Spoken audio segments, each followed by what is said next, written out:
Welcome to the June 29th, 2010 meeting of the Glendale Housing Authority. May we have a roll call, please? Authority members: Draymond. Here. Friedman. Here. Mincy. Here. Najarian. Here. Brazian. Here. Weaver. Here. Chair Quintero. Here.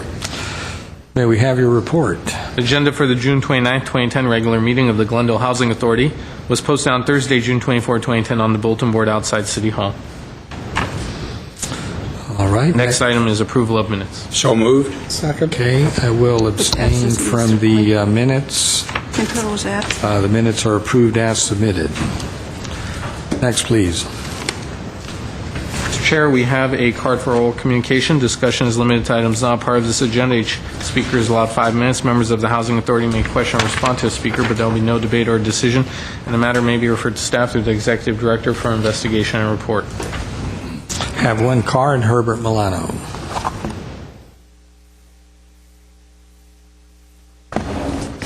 Good afternoon, Housing Authority Chair Quintero, members of the Housing Authority and city staff. My name is Herbert Milano. Last week I came before you to continue on my quest to see a quality of life indicators being generated by this authority and presented to the public. Last week I presented one of the issues and how these numbers could be used for issues having to do with crime. Today, I'd like to present how another measure of quality could be presented to the public, and that is the level of affordability of our electrical utility. And if I may, I want to recall a situation where it appeared to me that a very large number of residents are receiving a 48-hour notice of impending cutoff. And I think that is a significant social problem. You receive a document from the Glendale Water and Power about 2 years ago in November, which stated that something like 20,000 residents or customers were in significant constraint with regard to their ability to pay the bill. I think that that kind of number should be reviewed on a regular basis by the Housing Authority as a quality of life measure. What if we were to find that in a particular zip code, 50% of the families are getting such a notice? Would that not be a significant problem for us to resolve? When kids come home and they may find out that they cannot do their homework because there's no electricity at home, because their power has been cut out? I think that is a relevant issue having to do with quality of life. What is the point of having reliable service, even more reliable every year, if people cannot afford it? If that electricity is cut off to that customer, it doesn't matter if it's because they couldn't pay for it or because a power line failed. They don't have electricity.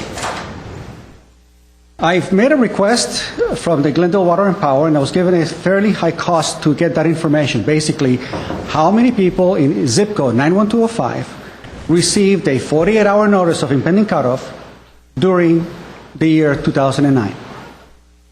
Well, I was told that I needed to pay $2,000 to get that simple report.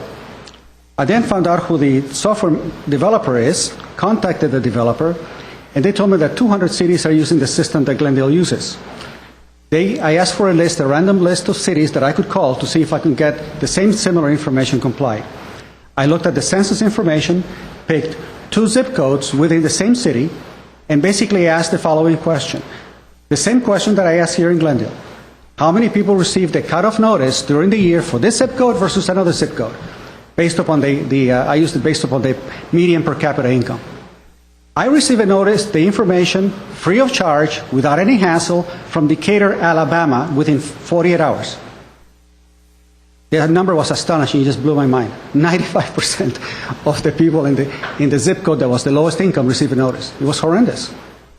So I began to ask myself, what is it in Glendale?